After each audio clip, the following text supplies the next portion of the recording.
देश का संविधान बनाने के लिए एक संविधान सभा का होना बहुत ज़रूरी था, क्योंकि अगर देश का संविधान तभी बना सकते हैं आप जब आपके पास संविधान सभा है। वही जांच करेगी कि कैसे संविधान होना चाहिए, कैसा नहीं।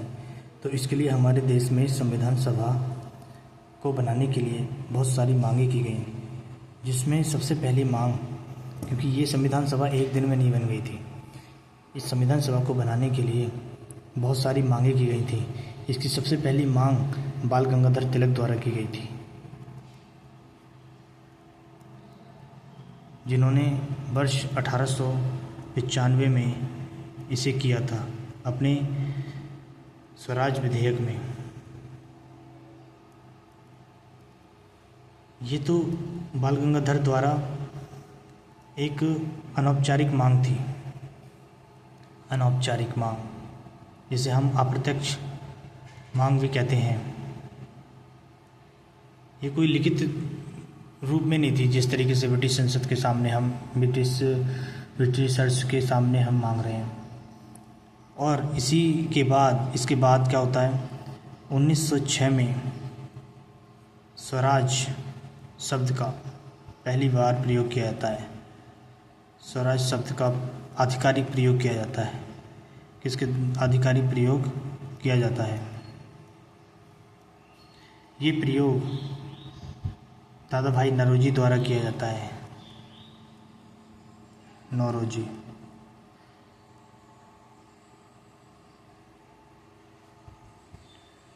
और कांग्रेस के कलकत्ता अधिवेशन में किया जाता है। इसको कांग्रेस के कलकत्ता अधिवेशन में इसको उठाया जाता है। ठीक है। उसके बाद वर्ष 1922 में यंग इंडिया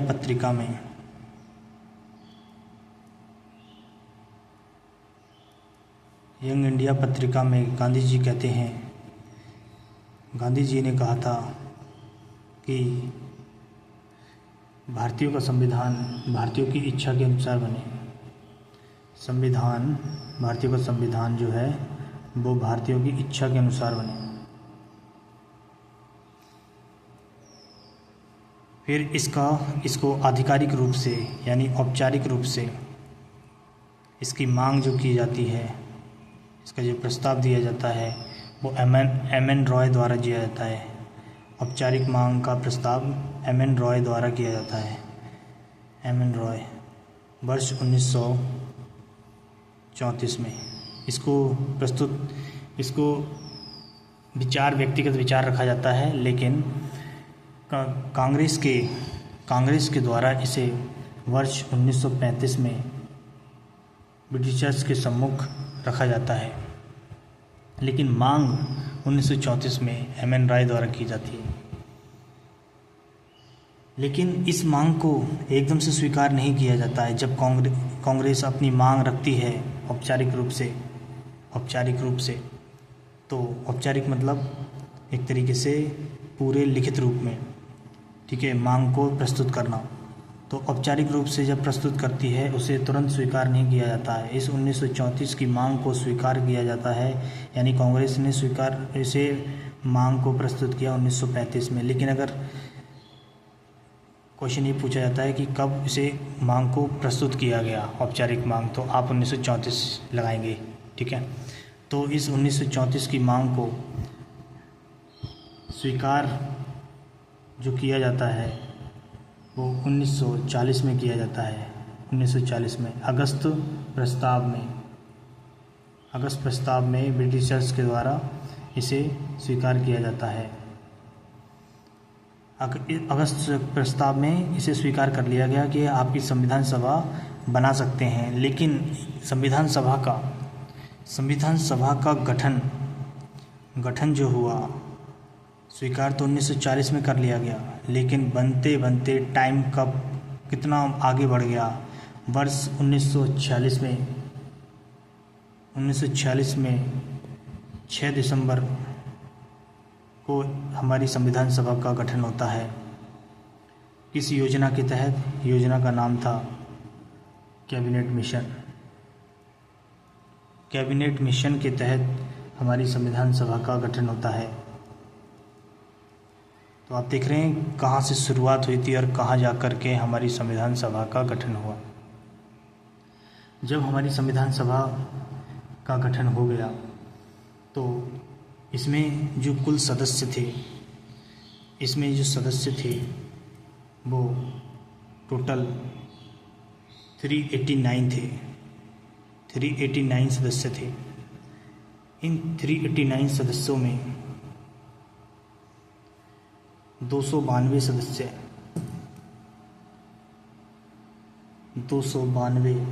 सदस्य प्रांतों से थे। 93 सदस्य देसी रियासतों से थे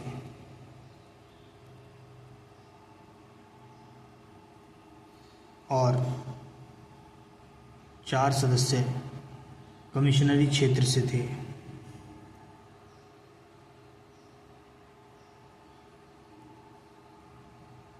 लेकिन होता क्या है कि वर्ष 1947 में 15 अगस्त की रात को ही, यानी 14 अगस्त की रात को ही देश का विभाजन हो जाता है और भारत की जो संविधान सभा में 389 सदस्य थे, अब वो उनकी संख्या घटकर 289 ही रह जाती है, 299 रह जाती है, 299 सदस्य रह जाते हैं। तो प्रांतों से अब जो सदस्य आते हैं उनकी संख्या 229 रह जाती है और देसी रियासतों से कुल 70 सदस्य रह जाते हैं। तो प्रांतों से जो सदस्य 292 आ रहे थे संविधान सभा में, उन प्रांतों की संख्या 11 थी। 11 प्रांतों से आ रहे थे जिनका अप्रत्यक्ष निर्वाचन हुआ था। अप्रत्यक्ष निर्वाचन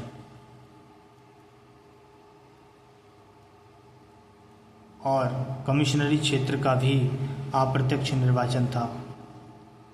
अप्रत्यक्ष निर्वाचन के तहत वो आए थे, लेकिन देसी रियासतों से राजा के द्वारा मनोनीत करके भेजे गए थे। मनोनीत।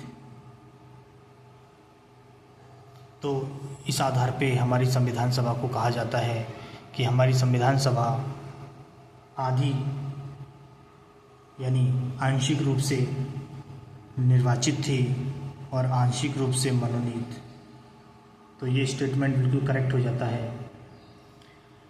तो चुनाव के लिए हमारी संविधान सभा में कुल 389 सदस्य थे, लेकिन वो रह गए कितने? 299। उसमें भी जो चुनाव की जो संख्या है वो प्रांतों से और कमिश्नरी क्षेत्र से थी। तो इन दोनों से जो संख्या ऐड होकर आई वो बनी हमारी 296। तो 292 और 4 296 सदस्य पे निर्वाचन हुआ। अब अगर इसमें हम देखें आगे तो 292 प्लस 4 बनता है 296। 296 सदस्य का चुनाव जो हुआ था वो 208 सदस्य उसमें से कांग्रेस के थे और उसमें से 73 सदस्य मुस्लिम लीग के थे। मुस्लिम लीग। और इसमें से बाकी की बची 15 सीटें अन्य सीट के अंतर्गत थीं। ठीक है। अब इन सदस्यों में भी, टोटल सदस्यों में जो महिला सदस्य थी उनकी संख्या 15 थी। इन कुल सदस्यों में महिलाओं की संख्या 15 थी।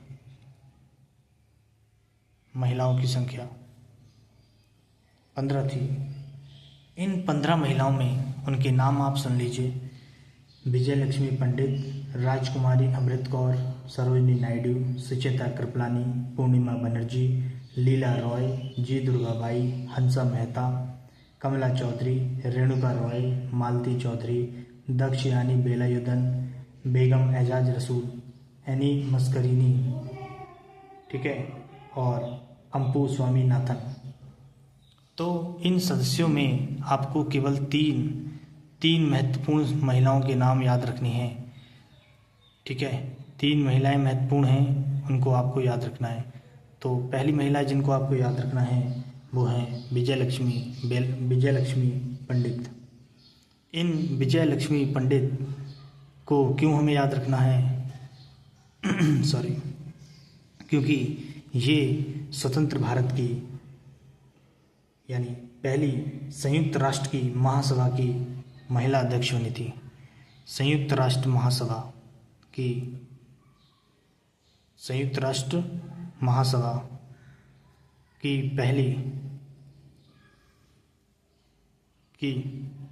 पहली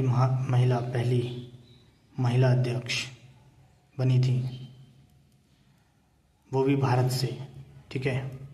वहीं दूसरे नंबर पे जो आपको याद रखना है, आपको दक्षयानी वेलायुधन को याद रखना है। दक्षयानी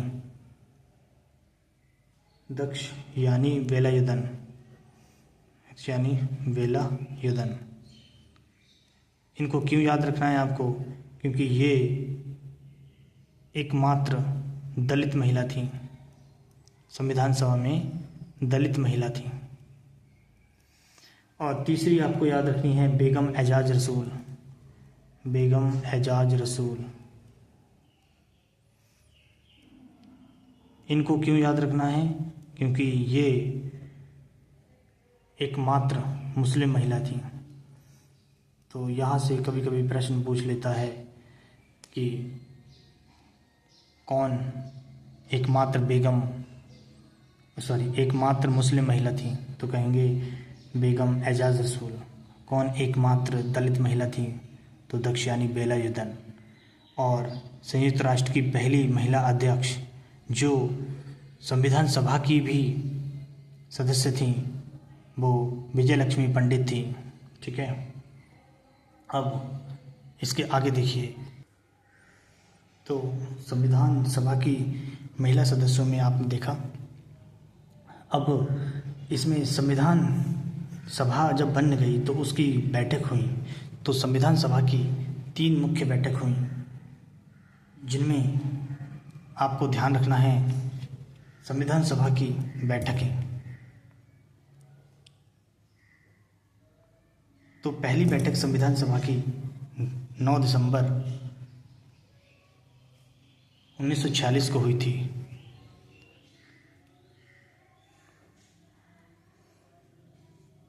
9 दिसंबर 1946 को,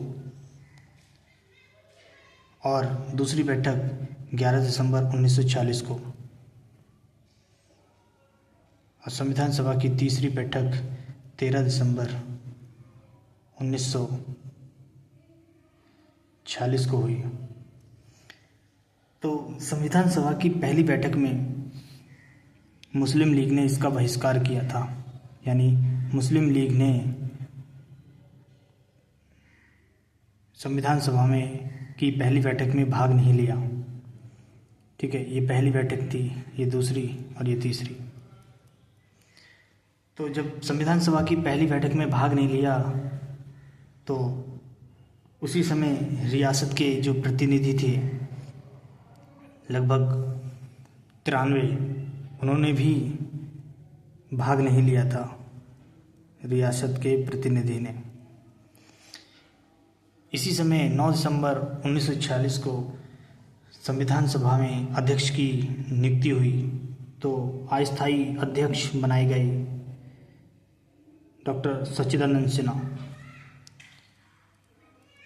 तो ये बहुत ही इम्पोर्टेंट क्वेश्चन है, सच्चिदानंद सिन्हा। इनको फ्रांसीसी परंपरा के आधार पर बनाया गया था। फ्रांसीसी परंपरा, इसका मतलब कि जो भी संविधान की इस सभा में सबसे ज़्यादा सीनियर है, उसको अध्यक्ष बनाया जाएगा, तो उनको अस्थायी अध्यक्ष बनाया गया। संविधान सभा की दूसरी बैठक में जो 11 दिसंबर 1994 को हुई 1996 को हुई 1946 को हुई, उसमें स्थायी अध्यक्ष बनाए गए डॉक्टर राजेंद्र प्रसाद। ठीक है, डॉक्टर राजेंद्र प्रसाद को बनाया गया था। वहीं उपाध्यक्ष HC मुखर्जी को बनाया गया था। वहीं संवैधानिक सलाहकार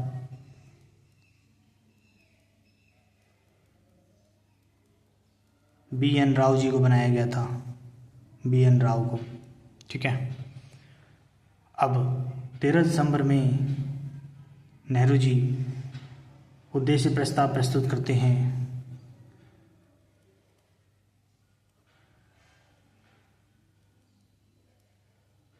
और उसका समर्थन पुरुषोत्तम दास टंडन जी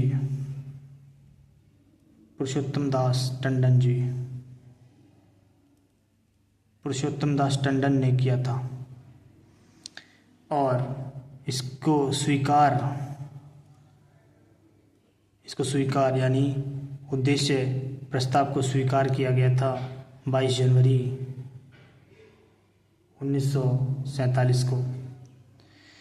तो संविधान सभा की ये बैठकें भी हो गई और संविधान सभा के बैठक में अध्यक्ष भी बन गए। इसके बाद संविधान सभा में वाचन स्टार्ट हुआ। वाचन किस चीज़ का वाचन? तो संविधान सभा में वाचन जो शुरू हुआ वो संविधान के मसौदे पर शुरू हुआ। संविधान का मसौदा यानी संविधान को कच्चे रूप से बनाया गया। डॉक्टर BR अम्बेडकर की समिति, प्रारूप समिति के द्वारा बनाया गया। इस प्रारूप समिति ने अपना मसौदा तैयार करके संविधान सभा को दिया और उस पर वाचन हुआ। सबसे पहली बार जब संविधान सभा के लिए मसौदा तैयार करके दिया था डॉक्टर BR अम्बेडकर की टीम ने। ठीक है, तो डॉक्टर BR अम्बेडकर ने 21 फरवरी 1948 को प्रारूप यानी मसौदा, प्रारूप यानी ड्राफ्ट यानी कच्चा संविधान बना करके डॉक्टर राजेंद्र प्रसाद जी के सामने प्रस्तुत किया। डॉक्टर राजेंद्र प्रसाद क्योंकि वो संविधान सभा के अध्यक्ष थे, तो इसीलिए उन्होंने इस प्रारूप को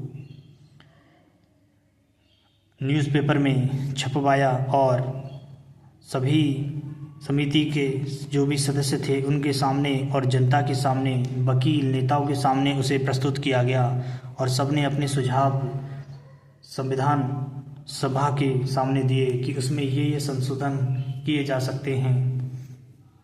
लगभग 8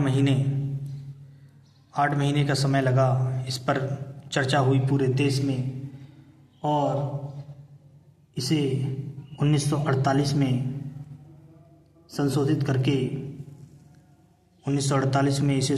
करके ही लगभग 7,635 संशोधन हुए और 2,473 पर इसमें चर्चा हुई। तो डॉक्टर राजेंद्र प्रसाद के सामने रखा गया, तो उन्होंने संविधान सभा के सामने और पूरे देश के सामने रखा। फिर डॉक्टर BR अम्बेडकर के पास फिर से संविधान को संशोधित करके दोबारा उन्होंने प्रारूप बनाया और उसको अंतिम प्रारूप कहते हैं, यानी 2 प्रारूप बनाए गए थे। पहला प्रारूप 21 फरवरी 1949 को प्रस्तुत किया और दूसरा प्रारूप जो उन्होंने दिया, अंतिम प्रारूप जिसे कहते हैं, 4 नवंबर 1948 को संविधान सभा के सामने रख दिया। इस प्रारूप को जैसे ही रखा तो संविधान सभा में संविधान सभा में वाचन शुरू हुआ। वाचन मतलब बातचीत, बहस कि क्या संविधान के लिए क्या ज़रूरी है, देश के लिए क्या ज़रूरी है, तो उस पर चर्चाएं हुई। पूरा ये संविधान को रख दिया गया उसके सामने, संविधान सभा के सामने। तो इसमें क्या अच्छी चीज़ें हैं, क्या चेंज करना चाहिए, उन सबको चेंज करके हमने इस पर 3 चर्चाएं करी। संविधान सभा ने 3 चर्चाएं करी, यानी 3 वाचन हुए, टोटल 3 वाचन हुए, जिसका पहला वाचन 4 नवंबर 1948 से 9 नवंबर 1948 तक चला। इसका सेकंड वाचन 15 नवंबर 1948 से 17 अक्टूबर 1949 तक चला। ये सबसे बड़ा वाचन था। और इसका तीसरा वाचन 14 नवंबर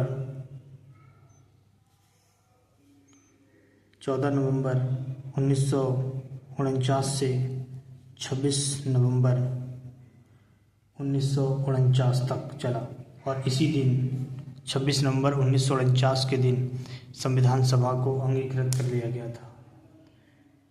संविधान सभा ने संविधान को अंगीकृत कर लिया था। ठीक है, तो ये संविधान सभा की अब हम देख लेते हैं संविधान सभा की अंतिम बैठक कब हुई थी। संविधान सभा की अंतिम बैठक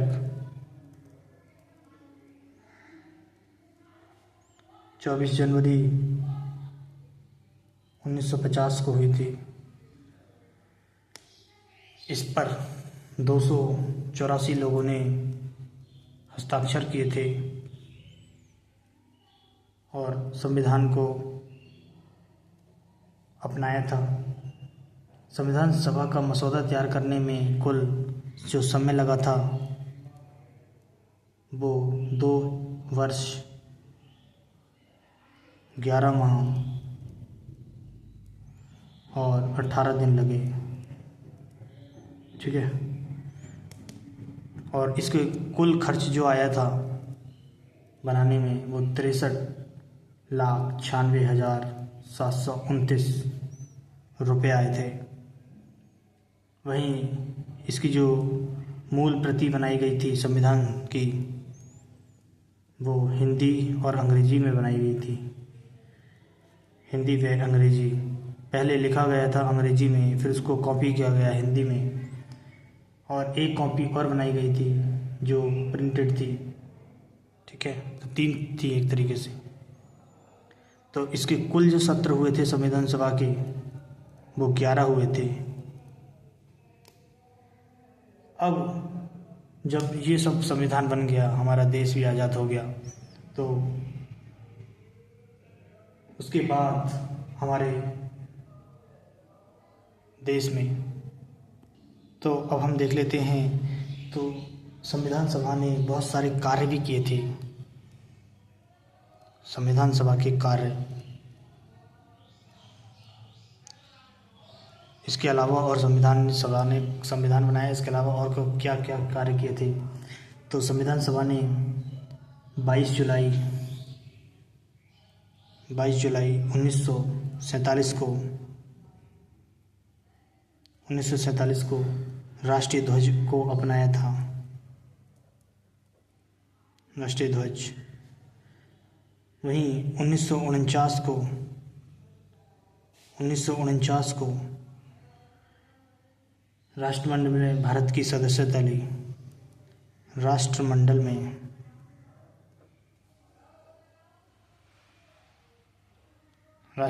में भारत की सदस्यता को दिलाया था राष्ट्रमंडल देशों में। 24 जनवरी 1950 में संविधान सभा ने 3 महत्वपूर्ण कार्य किए। राष्ट्रगीत को अपनाया, राष्ट्रगान को अपनाया और राष्ट्रपति को अपनाया। ठीक है, तो राष्ट्रपति राजेंद्र प्रसाद को अपनाया। राष्ट्रगान जानते हैं, जन गण मन, राष्ट्रगीत वंदे मातरम को अपनाया। ओके, ठीक है। इसके बाद हम देखते हैं संविधान जो लिखा था इंग्लिश में, वो प्रेम बिहारी नारायण रायजादा ने लिखा था। उसको अलंकृत सजाने का काम राम मनोहर सिन्हा ने किया था। और संविधान को हिंदी में जो लिखा था वो बसंत कृष्ण वैद्य जी ने लिखा था। अब संविधान सभा के जो सचिव थे वो HVR अयंगर थे। संविधान सभा के कानूनी सलाहकार VN राव थे। और संविधान सभा के द्वारा जो मुहर अपनाई गई थी वो हाथी की थी। संविधान सभा की जो समितियां थीं वो कुल 22 थीं, जिसमें से 14 अन्य समितियां थीं और 8 बड़ी समितियां थीं। तो इन 8 बड़ी समितियों में आप इनको याद रखिए, संघ शक्ति नेहरू जी, संघीय संविधान शक्ति नेहरू जी उसके अध्यक्ष थे। प्रांतीय संविधान सरदार वल्लभ भाई पटेल। और मौलिक अधिकार व अल्पसंख्यकों संबंधी परामर्श समिति उसके अध्यक्ष भी सरदार वल्लभ भाई पटेल जी थे। इसके अंतर्गत इसके अंडर में 2 मौलिक समितियां काम कर रही थी। 2 समितियां काम कर रही थी, एक मौलिक अधिकार उप समिति और एक उप अल्पसंख्यक उप समिति। इसके अध्यक्ष JB कृपलानी और अल्पसंख्यक वाली उप समिति के अध्यक्ष HC मुखर्जी थे। 14 अन्य समितियों में एक महत्वपूर्ण समिति है झंडा समिति, उसके अध्यक्ष डॉक्टर राजेंद्र प्रसाद, वो आपको ध्यान रखना है। वहीं 5वीं समिति देखिए, प्रारूप समिति, जिसको हम दस्तावेज समिति भी कहते हैं, उसके अध्यक्ष बाबा साहब डॉक्टर BR अम्बेडकर जी थे। और 6ठी समिति प्रक्रिया नियम और संचालन समिति और राज्यों के लिए समिति, इन तीनों के अध्यक्ष डॉक्टर राजेंद्र प्रसाद जी थे। ओके, तो जो हमने देखी प्रारूप समिति, अब उसको हम डिटेल में देखते हैं। प्रारूप समिति जिसको दस्तावेज समिति भी कहते हैं, इसका गठन 29 अगस्त 1947 को हुआ था, जिसका कार्य था संविधान के मसौदे पर चर्चा करना। इसकी पहली बैठक 30 अगस्त 1947 को हुई थी और इसने अपना पहला मसौदा 21 फरवरी 1946 को प्रस्तुत किया था। और इसने दूसरा मसौदा तो आप जानते ही हैं 4 नवंबर को 1948 को किया था। तो इसकी कुल बैठकें 141 बैठकें थीं। अब इसके जो सदस्य थे वो देख लेते हैं। तो पहले इसके 7 सदस्य थे, ठीक है। इसके 7 सदस्य थे, जिसमें से एक अध्यक्ष डॉक्टर BR अम्बेडकर जी थे, जो पहले वेस्ट बंगाल से चुने गए थे। बाद में वेस्ट बंगाल से चुने गए थे, बंगाल से चुने गए थे, लेकिन बाद में मुंबई से, क्योंकि वेस्ट बंगाल पश्चिम पाकिस्तान के इलाके में चला गया था। वेस्ट बंगाल के उस पार्ट में से थे जहाँ से वो पाकिस्तान में चला गया था। अब इन्हें अध्यक्ष बनाया जाता है इसका। और इनके दूसरे सदस्य थे KM मुंशी, वो मुंबई से थे, वो एक कांग्रेसी थे। तीसरे सदस्य मोहम्मद सादुल्ला, वो असम से थे और मुस्लिम लीग के सदस्य थे। चौथे सदस्य BL मित्तर, जो इनकी जगह पर N माधव आते हैं। और 5वें अल्लादी कृष्णा स्वामी अय्यर, जो मद्रास से थे, वो निर्दलीय थे। 6ठे गोपाल स्वामी अयंगर, वो भी मद्रास से थे। और 7वें DP खेतान, ये भी निर्दलीय थे, जो इनकी जगह पर TT कृष्णामाचारी आए थे, जो एक कांग्रेसी थे। तो इस तरीके से हमने संविधान की प्रारूप समिति देखी। इसके बाद हम देख लेते हैं संविधान सभा ने महत्वपूर्ण और क्या कार्य किए थे। देखिए, तो भारतीय संविधान की प्रकृति कैसी होनी चाहिए, इसके लिए कैसी है हमारी भारतीय संविधान की प्रकृति, इसके बारे में बात बताई गई है। SR बॉम्बई बनाम भारत संघ मामले में 1994 में उच्चतम न्यायालय ने कहा था कि भारतीय संविधान एक परिसंघात्मक संविधान है, और सरकारीय आयोग और राज मन्नार समिति ने भी कहा है कि भारतीय संविधान परिसंघीय है।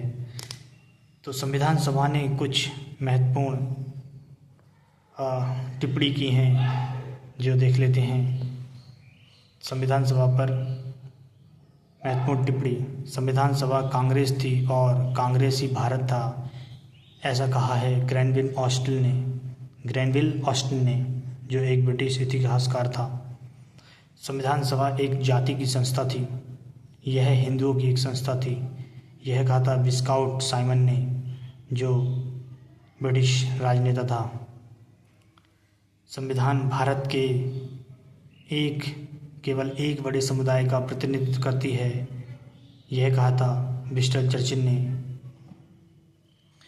संविधान सभा एक ऐसा विवाह है जिसकी दुल्हन ही गायब है, यह भी विंस्टन चर्चिल ने कहा था। यानी ये इसलिए कहा था क्योंकि उस समय मुस्लिम लीग ने उसको संविधान सभा में बैठने से मना कर दिया था, इसलिए इन्होंने ये टिप्पणी की थी। अगला, संविधान सभा ने एक ऐसा संविधान बनाया है जो बहुत भारी है और वकीलों का स्वर्ग है, इसको कहा था आइवर जेनिंग ने, क्योंकि हमारा संविधान विश्व का सबसे बड़ा संविधान लिखित है। आगे, भारतीय संविधान एक अर्धसंघीय संविधान है, ये के.सी. वियर ने बोला। ठीक है, नेक्स्ट, भारतीय संघवाद एक सरकारी संघवाद है, यह ग्रैनविल ऑस्टिन ने कहा था। वहीं प्रस्तावना को कहा था प्रस्तावना एक जन कुंडली है, यह के.एम. मुंशी जी ने कहा था। संविधान की प्रस्तावना एक परिचय पत्र है, ये के.एन. पालकीवाला जी ने कहा था। अब इसके बाद हम देख लेते हैं, इसके बाद हम भारतीय संविधान के अनुच्छेद 1 पर आ गए हैं। तो अब हम इससे आगे क्या देखेंगे। तो आई होप आपको ये वीडियो पसंद आई हो तो लाइक करें। तो अब हम इससे आगे बहुत ही शॉर्ट वीडियो में देख लेंगे। तो ये थी संविधान सभा। आई होप आपको समझ आया हो, और इसमें कुछ इम्प्रूवमेंट कर सकते हैं वो आप कमेंट के माध्यम से बताइए। Thank you.